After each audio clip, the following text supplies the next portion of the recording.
Luego de la arbitraria detención de la que fuera objeto la madrugada del pasado 2 de febrero, quiero expresar mis más sinceras palabras de agradecimiento a todos quienes con su protesta dentro y fuera del país hicieron posible mi liberación. A las altas personalidades que abogaron por mí, como el secretario general de la OEA, el alto comisionado de los derechos humanos de la ONU y los expresidentes y secretario general de IDEA. A la Iglesia en general y en particular a mi amigo Monseñor Ovidio Pérez Morales. A los jefes y dirigentes de los partidos políticos, Enrique Capriles, Henry Ramos Alú, Julio Borges, Luis Florido, Delsa Solórzano, por mencionar solo algunos.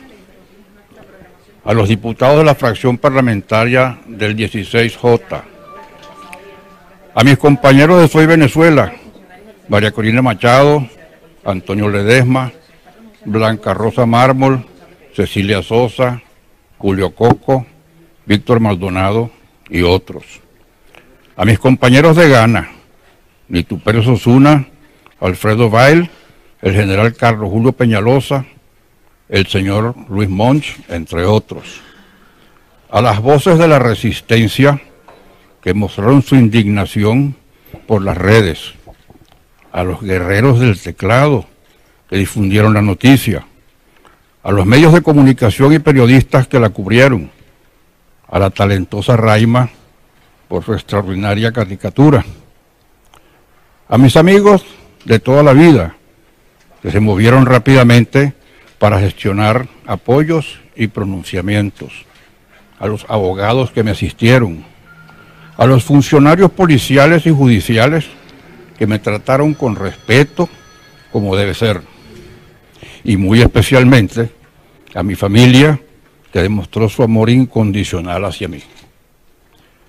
También quiero agradecer a Dios por la vida que me dio, al país que me vio nacer y a la oportunidad inédita de luchar no solo contra una, sino contra dos dictaduras. Cuestión de principios. Durante las horas que permanecí secuestrado, mucho pensé y reflexioné sobre el drama venezolano. El nuestro, el de todos. Me llegaban esporádicas informaciones sobre las peticiones que se hacían exigiendo mi libertad, incluso de quienes me adversan ideológicamente, porque lo que estaba en juego era el principio de la justicia que compartimos todos como demócratas, más allá de la integridad de una persona. Ahí está el centro de lo que nos debe unir como venezolanos, los valores de libertad y democracia, que no se consiguen participando juntos en una elección con una candidatura unitaria, pero con un organismo electoral parcializado y manejado por el régimen. La Conferencia Episcopal lo ha dicho, no se puede ir a unos comicios convocados por una constituyente ilegítima que no sirve a los intereses del pueblo venezolano. Y en un documento más reciente, es un despropósito ético y humano, un verdadero crimen que clama al cielo que en medio de una situación de penuria, hambre, parálisis de servicios, muerte y colapso nacional, se privilegie unas elecciones que constituyen de hecho un espectáculo de distracción y alienación en condiciones desiguales, contra todo sentido de equidad y servicio a la población. En democracia, la primera responsabilidad del gobernante es atender las necesidades básicas de la gente, que por desgracia hoy está condenada a pasar hambre, a no contar con los servicios mínimos indispensables para la vida, en ocasiones hasta morir y en otras a emigrar ante la necesidad de sobrevivir. La liberación de Venezuela está cerca. Queridos compatriotas, les quiero revelar que mientras estuve en las entrañas del helicoide y en el Palacio de Justicia, Palpé lo que sientan en su corazón algunos funcionarios policiales y judiciales que rechazan estas prácticas totalitarias. Ellos también querían un cambio, desean ser liberados de este yugo y junto a sus familiares que sufren las mismas penurias que todos nosotros. Me atrevo a decir que hasta muchos altos funcionarios del régimen preferirían otro tipo de vida. Saben que nadie los quiere y son rechazados por la mayoría por no poder dar solución a la crisis que ellos mismos han creado. Conscientes están que cada día que pasa se hunden más y más. El liderazgo político que promueve el cambio tiene la obligación de buscar una solución para todos, incluso para los chavistas que no han cometido delitos. Pero la solución no está en un diálogo hipócrita ni en unas elecciones trampeadas. La verdadera respuesta consiste en lograr un gran consenso nacional, una verdadera unidad que promueva una transición de manera pacífica, democrática y constitucional, mas no necesariamente electoral, al menos por ahora, hasta que se logre depurar y reestructurar las instituciones. En la reunificación del país, en la conformación de alianzas, hemos estado trabajando y avanzando. A los 84 años no tengo ambiciones. Me siento satisfecho y realizado con la vida que he tenido. No busco cargos ni reconocimientos, pero confieso que me gustaría, antes de partir, poder contribuir a dejar una Venezuela libre y encaminada hacia la democracia y el desarrollo. Siento además la necesidad de utilizar todas las fuerzas que me quedan para lograr abrir las rejas de los calabozos que encierran a tantos seres que no se parten ni se doblegan, porque sus ideales vuelan alto y sus espíritus nos convocan a seguir rebelándonos contra una tiranía que jamás logrará detener a este bravo pueblo que decidió ser libre. Sigamos adelante. Febrero 4 de 2018. Mire, en el momento de mi secuestro, porque fue lo que ocurrió, yo le expuse a los funcionarios que entraron a mi casa que si ellos estaban conscientes de que cometían una violación al entrar a una de las residencias sin orden de allanamiento emitida por un juez y a intentar apresarme sin una orden de captura emitida también por un funcionario del Poder Judicial. Bueno, me dijeron que ya eso estaba, pero que me tenían que ayudar en esas condiciones. Bueno, luego fui llevado a la sede del SEBIN.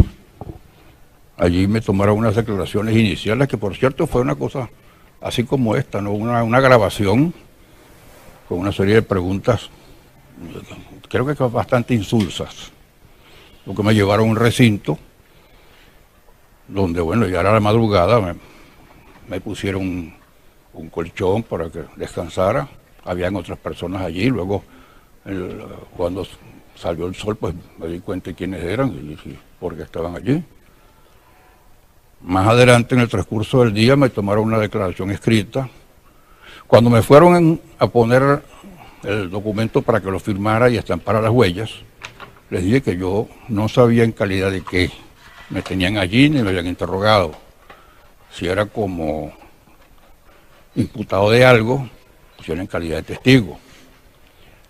Entonces, como yo me negaba, buscaron un funcionario de más jerarquía, bajo un comisario, le debo reconocer que con bastante cordialidad habló conmigo y me explicó que me estaban abriendo un sumario por instigación al odio. Bueno, y que, bueno, que firmara eso para poder mandarlo al tribunal correspondiente. Bueno, así lo hice, regresé al recinto que me tenían señalado y ya al final de la tarde, ahí supe por qué pretendían mantenerme detenido y juzgarme. Al final de la tarde fui llevado a la sede de los tribunales y bueno, ahí nuevamente me hicieron un interrogatorio breve, luego se leyó el escrito que había venido emanado del organismo policial, la fiscal del Ministerio Público leyó entonces un escrito en el cual en 2 palabras decía que ese expediente no comprobaba nada de lo que pretendía y que en consecuencia ya se abstenía de formularme cargos y pedía que se me diera libertad plena. El juez así lo aceptó y lo confirmó y bueno, por eso me tienen aquí. Pero eso es la síntesis de lo que ustedes me están preguntando, ¿no? Me detuvieron irregularmente, violando la Constitución y la ley.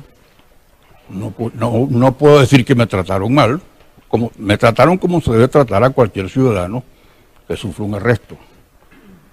Y bueno, luego lo demás se los acabo de contar al tribunal y mi liberación inmediata. Don Enrique, y en medio de la coyuntura política, de la tensión que hay en el país, ¿usted qué le atribuye esta detención suya? Su hija hablaba, según entiendo, no hemos confirmado que sea ella, de que le estaban diciendo que había sido por convocar una huelga de hambre en el 58. Mira, ¿Eso es cierto?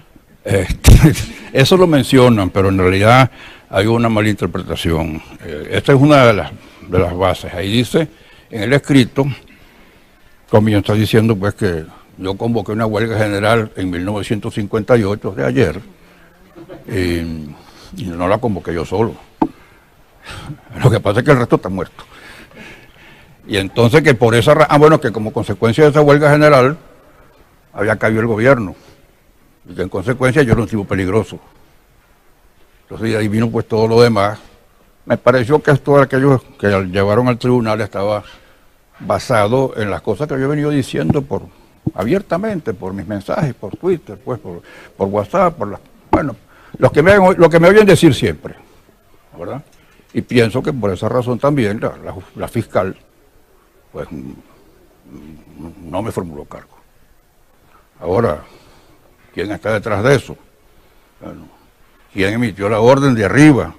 Porque los funcionarios no actúan, sino tienen una orden. Yo tengo mi sospecha. Bueno, creo que Dios mediante, yo voy a dar con el origen de todo esto, ¿no? Dios no falla nunca. Para quienes emitieron esa orden, ¿usted tiene algún mensaje, algo que decirle? Mira, aunque no vale la pena, porque creo que no lo van a entender. Y si lo entienden, no lo van a querer seguir. Yo creo que se perjudican ellos, más que yo, ¿verdad? Yo creo que este es un régimen que está cercado internacionalmente, que está quebrado económicamente, que tiene una población en contra mayoritariamente. Les puedo decir, mire, yo tengo memoria de los gobiernos de Venezuela, desde mi primera infancia. Yo recuerdo bien los gobiernos de López Contreras, de Medina, de la Junta del 45, de todo lo que he venido de allá acá. Y nunca he presenciado, he percibido tanto rechazo y tanto odio por un gobierno como en estos momentos. Creo que ni a Juan Vicente Gómez, en cuya época yo nací, pero no recuerdo, no tengo vivencias de esa época. A Gómez se le temía, pero se le respetaba. A Pérez Jiménez se le temía. Y a Pedro Estrada se le temía. Pero ese odio nacional, ese odio mayoritario, eso nunca lo había conocido yo en Venezuela. No sé si más atrás, no sé, el siglo XIX, en época de la guerra muerte o la guerra federal, pero esto no era una experiencia mía. Y eso debe darle mucho que pensar a quienes se han ganado ese desprecio y ese odio. Entonces, difícilmente ellos mismos pueden tratar de deshacer lo que han hecho. Mira, la historia sigue las naciones siguen evolucionando, los pueblos siguen luchando por su libertad, porque eso ha hecho Venezuela muchas veces a través de la historia, y con más razón ahora. Porque igualmente creo que Nunca ha estado peor el pueblo venezolano. Creo que ni siquiera durante la guerra de independencia, que en este momento. Nunca ha habido más hambre generalizada, ¿verdad? Más desasistencia médica, ¿verdad? Más agresiones a la población, a veces sin ninguna necesidad. Este es un caso especial. Este es un caso de un gobierno que vino a sembrar el odio. Por eso yo pensaba cuando te lo acusé por incitar al odio, bueno, pero ¿y cuánta gente no hay en el régimen que incita al odio todos los días? Creo que el fiscal general de la República debería ocuparse un poco de eso, ¿no? El defensor del pueblo. Esa instigación al odio que le estaban diciendo, ¿se referían en algún informe a algún caso puntual? No, ¿Por algo puntual? no, en absoluto. Porque ese es un disparate de ley. Primero, esa ley fue aprobada por una supuesta constituyente que no es tal. Es un organismo de 500 miembros del PSV que pretenden ser los monarcas de la República, pero por delegación, que hacen lo que les da la gana, que pretende reformar la Constitución pedazo a pedazo, que además promulgan leyes sin tener facultades para eso. Porque cuando una constituyente funciona en paralelo al Poder Legislativo regular, el Poder Legislativo tiene que ser respetado, como se respeta el Ejecutivo. Por otra parte, esa es una ley que permite ejercer el derecho penal y crear delitos por analogía, típico de la Unión Soviética y de la Cuba fidelista. Y entonces eso deja a criterio del funcionario decidir quién está sembrando odio, porque ahí no existe lo que llaman los penalistas la tipificación del delito. Ahí no está tipificado ningún delito. Está a criterio, a buen o mal criterio, de quien decide aplicar esa ley como instrumento de sembrar el temor y de retaliación política. Bueno, sí, yo creo que aquí hay más presos políticos que presos comunes. Me pusieron un ambiente que en realidad era un espacio grande dedicado a funcionarios del organismo, pero ahí residen personas que tienen mucho tiempo detenidos, ¿no? Ahí está un abogado que tiene 6 meses detenido y no le han formulado cargos todavía. Los cargos tienen que formularse a las 48 horas. Ahí hay 2 niñas adolescentes que están presas por guarimbera. Pues tampoco es ningún delito tipificado en el Código Penal. Y además unas niñas menores de edad no pueden estar en un ambiente como ese. Es contrario a los principios, ¿no?, de sentimiento humano. Pero bueno, ahí estuve unas cuantas horas y bueno, me dediqué a conversar con ella y con los funcionarios, porque entre los funcionarios hay mucha ignorancia. Ahí nadie sabe quién es quién. Ahí los funcionarios del primer y segundo nivel, ellos no sabían mucho quién era yo. Y me preguntaban mucho sobre la historia de Venezuela, y sobre la historia política, y sobre la actualidad.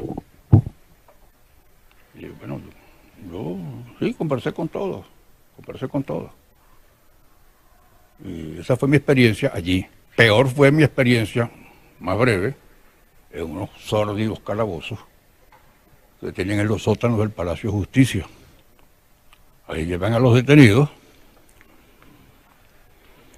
Al llegar allí, quien está esperando al detenido es una cosa también bochornosa que llaman la Guardia del Pueblo, la Guardia Nacional del Pueblo, compuesta por sujetos pues de ninguna formación y muy primitivos, muy primarios. Entonces me pasaron un cuarto y me hicieron quitar la correa, las trenzas de los zapatos, me querían quitar hasta las medias. Yo les dije, pues chicos, yo no me voy a ahorcar con las medias ni con las trenzas. Además no está en mi plan de vida. Ah, bueno, la chaqueta, por supuesto, también. Entonces me pasaron un calabozo, de una serie de calabozos que hay allí, muy sórdidos, muy sucios. Aunque me dijeron que ese era limpio, yo no lo vi tan limpio, y de muy mal olor. Por cierto que ahí vi unos escritos en la pared, muchos de ellos que las firmó Leocenes García, un colega de ustedes, que pasó por allí. Y estaba un detenido, un preso común, que no me dijo nada, yo tampoco le dije nada. Y ahí esperé No sé cuánto tiempo porque mi reloj también me lo había quitado. A un detalle. Cuando yo llego, los funcionarios del servicio, doctor, deme su reloj. Yo se lo guardo porque si no la guardia se los va a quitar. ¿Esto qué genera en usted? ¿Va a seguir denunciando? Usted ha dicho que no confía, evidentemente, en las elecciones que ha convocado la propia Asamblea Nacional Constituyente. ¿Usted va a seguir denunciando? ¿Va a seguir llamando de alguna manera a la abstención? Sí, por supuesto. Yo no he cometido ningún delito. Yo creo que llamar a la abstención no es ningún delito tampoco. Es un recurso que tiene el ciudadano. El voto, no siendo obligatorio el voto, porque no lo es, lo era antes con la vieja Constitución. Usted puede votar o no votar, hacer propaganda por votar o por no votar. Si es así, entonces, ¿qué propone?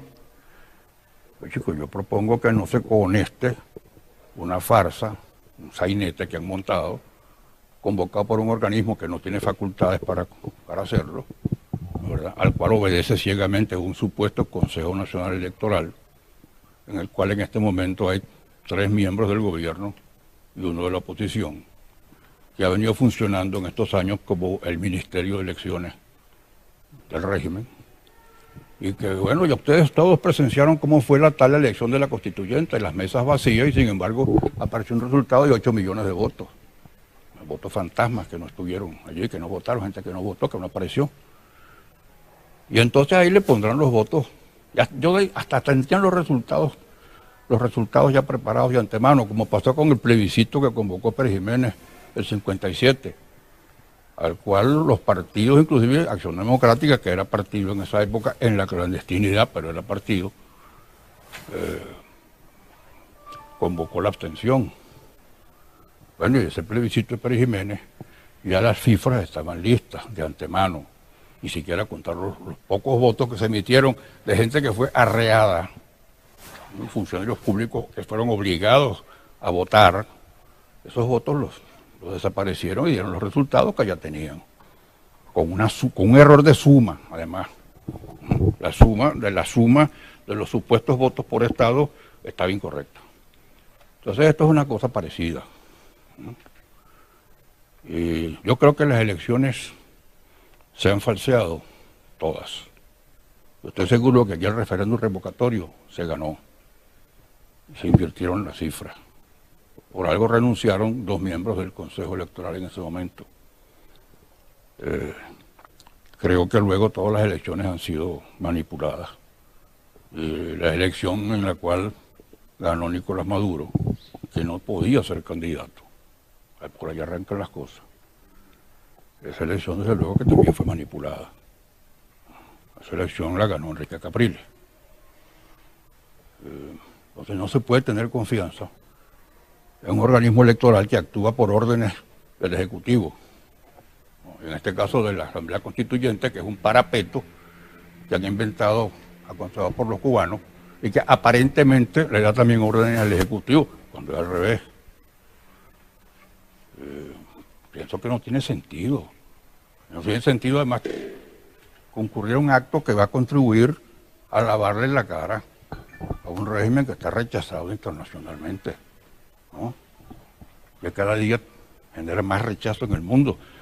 Porque en esta época, con estas comunicaciones que conocemos, mira, aquí no hay nada oculto, absolutamente nada.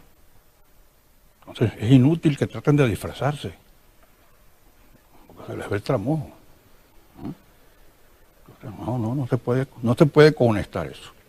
No se puede conectar. Cuando todos los organismos internacionales y todas las naciones amigas han dicho que no van a reconocer ese proceso. Políticamente no tiene sentido. Éticamente, mucho menos. ¿Usted considera que la detención de la cual fue objeto es algún tipo de mensaje para esta alianza de Soy Venezuela y sus miembros? Es un mensaje no solamente para Soy Venezuela, es un mensaje para toda la oposición, o los que verdaderamente hacen oposición, los que no tienen matices, ¿verdad? Los que no temen arriesgarse a que lo quieran partir. Porque mira, si llevan este viejito de casi 85 años, que nos va a poder pasar a nosotros, los jóvenes, dirán, ¿no? Yo creo, sin embargo, que esto debería, lejos de amedrentar, debería más bien levantar los ánimos para que la resistencia y la protesta sea cada vez mayor. Porque en la medida que cada vez sea mayor y se extienda por el mundo, más difícil les va a ser seguir delinquiendo como han venido haciendo, como acostumbran a hacer.